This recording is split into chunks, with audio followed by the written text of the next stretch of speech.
Okay. මොකද බං මෙරිහන් දෙන්නේ? එරිහන් දෙන්නේ මොකද කියන්නේ තමුසේගේ මිනිහා ගෝයන් කපන්න මැසිමට අහුවෙලා. කොහෙද? වෙලේ. අක්කේ ඔම පොඩේ ඉන්නේ. අක්කේ. ඔරම පොතක් අක්කේ.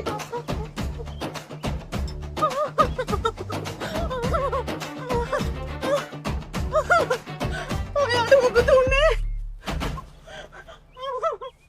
ඇයි? ගොඩක් තුවාලයිද? මොන මට මොකක්වත් වෙලා නැහැ. ඈ බුරු උඹ කිව්වේ නෑ අයියා මැෂින් එකකට අහුවෙලා කියලා. මේ ඉන්නේ අසගේට. ඔය දැසාගේට ඉන්නේ. ඔය ඉන්නේ අටවටව ටික් ගෑවිලා. මට මෙතන මේ මැෂින් එකක් කරන් දෙනවයි කියලා ඔය අරින් මඩුවක තිබිච්ච ජගඩ ගොඩක් ගෙනත් දීලා වැඩ කර කර ඉදි මේක හිට්ටා. මං අර කෙල්ලෙස් ගන්න ඕන ඉන්නවා.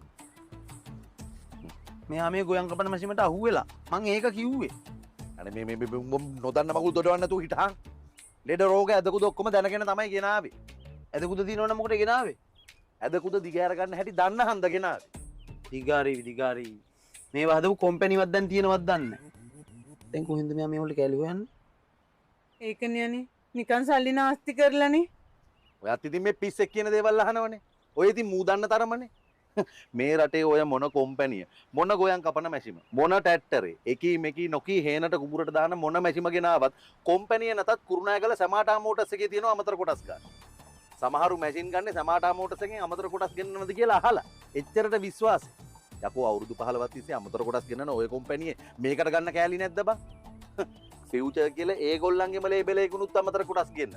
ඒකට රට පුරාම අලවි නියෝජිතයොත් ඉන්නවා. බොරුනම් වරන් යන මාත් එක්ක සමාටකට මේකට කෑලි ගන්නත් එක්ක සීසන් එකට රෑ ජාමෙටත් ඇරලා.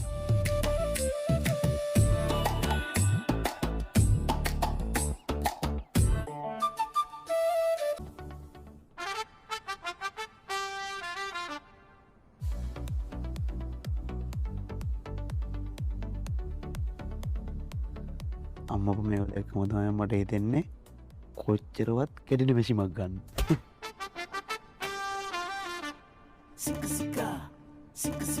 මං කිව්වේ මුගේ මේ පිස්සුව තාම හොඳ වෙලා නැහැ කියලා.